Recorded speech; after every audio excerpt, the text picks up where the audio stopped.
they had a big all-out effort to put more Bombay tanks in the B-26.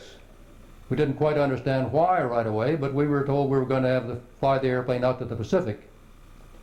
When the tanks were put in the airplane, then we'd fly the airplane up and down the San Joaquin Valley to find out how long you could fly the bird with those new Bombay tanks.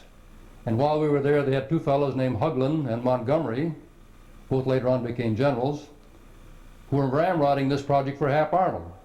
The thinking behind this, I think, and this is my own analysis of what happened, is that we declared war on the Japanese on December 8th of 1941, and the Army Air Corps did not do much to help fight the Japanese. This was a Navy fight in the South Pacific. If my memory is correct, there was a B-17 group in the South Pacific. By the South Pacific, I mean all the way from Hawaii to Australia. And a B-26 group in Australia, the 22nd group, with a fighter squadron here and there, and that was all the effort the Army Air Corps was making in the fight against the Japanese. The Japanese, as you recall, were moving on, taking island after island.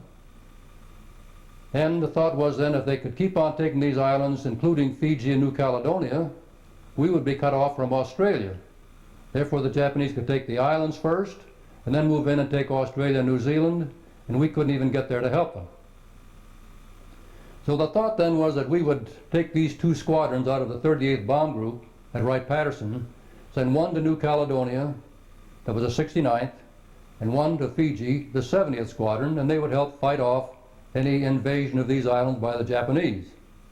I'm not sure what two little squadrons could do to help out, but that was the thought.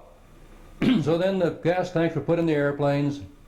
We were sent over to Hamilton Field and told to fly over to Hawaii, from Hamilton to Hickam. They didn't expect that there would be much surplus fuel when we got there, and by the way, when we did get there, all 13 airplanes did get there. They drained the gas tank to see how much fuel we had left. They found out we had another 20 minutes. And this was reflected in the briefing they gave us before we went.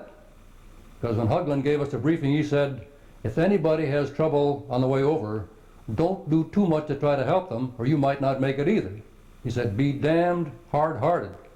These were his words. In other words, if somebody goes down, don't try to help them by dropping the life raft to them or anything else, or you might not make it either.